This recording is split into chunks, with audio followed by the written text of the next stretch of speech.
काली शापित आत्मा। गांव के बाहर एक घना जंगल था, जिसके बीचों बीच एक वीरान कुआं था। कहते थे कि वहां कालिया नामक आत्मा का साया है। कोई भी उस कुएं के पास गया तो वो कभी लौटकर नहीं आया।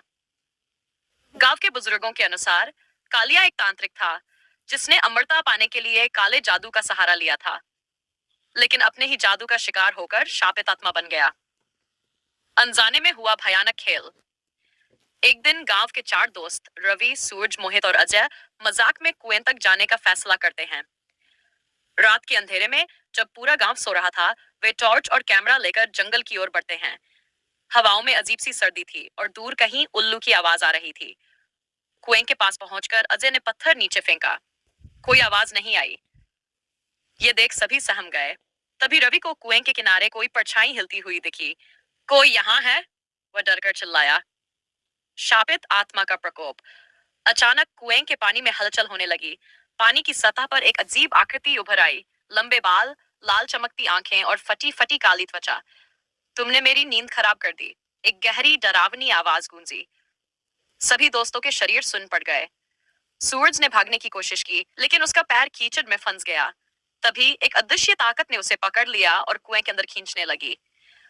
वह चीख रहा था, लेकिन बाकी दोस्त कुछ नहीं कर सके। भयानक अंत। मोहित ने हिम्मत करके एक लकड़ी से सूरज को बचाने की कोशिश की, लेकिन जैसे ही उसने कुएं में झांका, एक हड्डियों से भरा कंकाल उसकी ओर बढ़ा और वह भी कुएं में समा गया।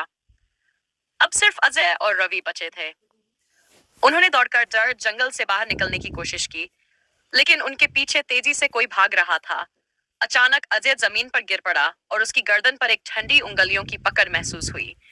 उसने एक आखिरी बार रवि की ओर देखा और अगले ही पल वह हवा में उठ गया और अंधेरे में गायब हो गया। रवि हांफते हुए गांव पहुंचा। उसकी हालत देखकर लोग घबरा गए। वह कुछ बोल नहीं पा रहा था, बस उसकी आंखें डर से फटी हुई थीं। अब भी जिंदा है कालिया। उस रात के बाद रवि पागल हो गया। वह अकेले में बैठकर बड़बड़ाता, मत जाओ, कालिया जिंदा है, कुएं में मत झांको।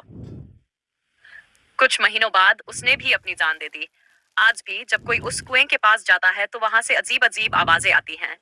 गांव वाले कहते हैं कि जो भी कुएं में झांकता है, वह कालिया की आत्मा का शिकार हो जाता है और फिर कभी वापस नहीं आता।